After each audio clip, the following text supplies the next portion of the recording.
Hello everybody, I'm back with another still frame review. This time I'm reviewing a request made by my dad, who recommended I watch the 2001 version of Planet of the Apes.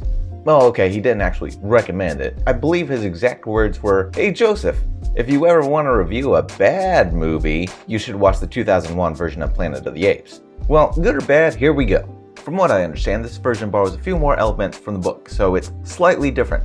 In this version, Mark Wahlberg plays Captain Leo Davidson, an astronaut who works on a space station training apes to pilot exploratory pods. When one of his apes gets lost in an electrical storm, he himself goes on another pod to try and find him. The electrical storm pushes him forward through time, and he lands on another planet inhabited by talking apes who run civilization and keep humans as slaves. However, in this version, humans are not animals. They're not lower on the evolutionary chain, just lower on the social status totem pole. A female ape named Ari, played by Helena Bonham Carter, takes Leo as a servant and, having a quote-unquote liberal cultural streak, decides to let him and all the other human slaves go, and she and a few other apes lead the group of humans to safety. The apes chase after them, ready to go to war, led by General Thade, played by Tim Roth, while all the other humans on the planet rally around Leo, who will lead them in the conflict against the apes and hopefully overthrow them once and for all. Okay, sounds kind of like an interesting plot. Is this movie actually any good? And is it better than the original? Well, the makeup is a marked improvement over the original.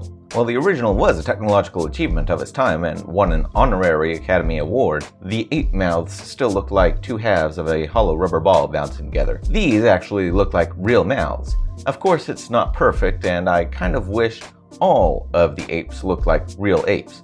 Thade's is really good, and it actually looks like a real monkey. Ari's makeup, not so much, more like a hideous clay monster. This version of the movie has some cool ideas. The ending battle sequence especially is more interesting than the original, I would say, but the writing is not good at the little things, especially things like character and motivation. Everyone's decisions feel a little not justified, like Mark Wahlberg risking his life to try and save his ape in the electrical storm when we don't really see him being that emotionally attached to the animal. Things like that. I really like the opening credits music. Danny Elfman did a really good job of turning the old, weird music from the 1968 movie and creating a modern, well-composed piece that still used the same sounds but sounded much more polished and creepy. Again, there's still a negative side to that, is I wish it lasted throughout the rest of the movie. The rest of the movie's music sounds pretty generic. The production design is really interesting, although, while interesting, it doesn't always make logical sense. For instance, the beginning hunt has the apes using horses, but they don't really work well for a jungle, so why would you have that set in a jungle setting instead of an open farmland like the original?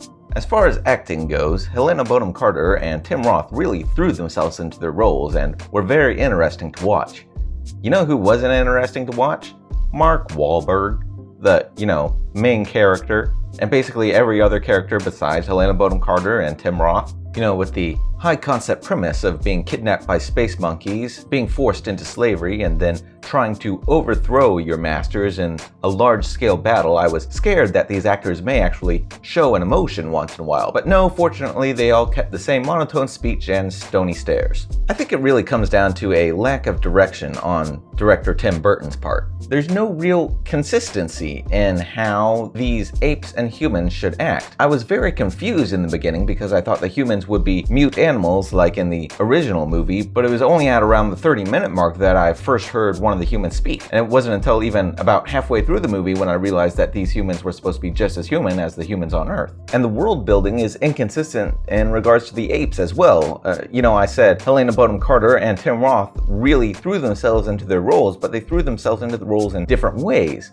Bonham Carter played her ape like a human who just did a few ape-like characteristics when she was especially frightened or angry. But Tim Roth played his ape very animal-like, not just in the way he talked, but in the way he walked and carried himself, and hunched his shoulders and moved his legs, and he would growl and grunt. So General Thade kind of felt like a completely different species from Ari. Overall, it was pretty confusing for the audience trying to get a handle on what this whole story was about. And finally, my brain settled on that these humans and these apes were basically the same species, and they were just representing different races. But that is not an improvement on the first movie. The first movie had deep things to say about violence and religion and philosophy, and the premise of having these two different species had you think about things such as the treatment of animals, and is there any evidence that we should treat animals like humans on Earth? Or is the movie completely fiction to show us that there is no human-like animals on Earth and we should treat each other like humans but keep animals like animals? And that also gets you thinking about the nature of the soul. Is there more to the soul than just intelligence or speech? But with this version of the movie, if the premise is about different races instead of different species, well then there's no need for there to be space monkeys.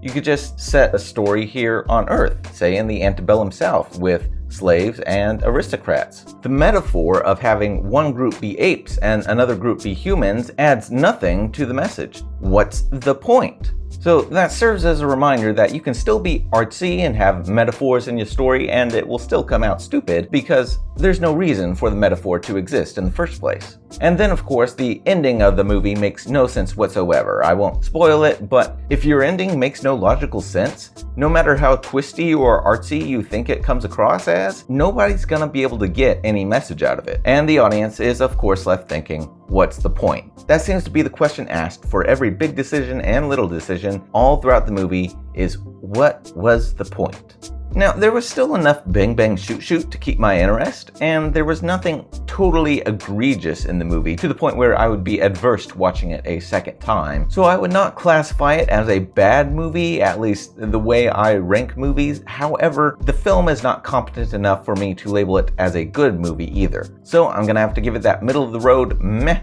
grade of D for don't forget to have a point to your movie, kids. Those were my thoughts on the 2001 Tim Burton version of Planet of the Apes, and I believe that was the last request I've gotten for a still frame review. So, if you have requested something and I completely forgot it, remind me. Or if you've got a completely new request, you should be first in line. So let me know of anything else you would like me to review, and if you've seen Planet of the Apes, comment below and let me know what you thought. That's it for now. This is Josef Junek signing off. See you later.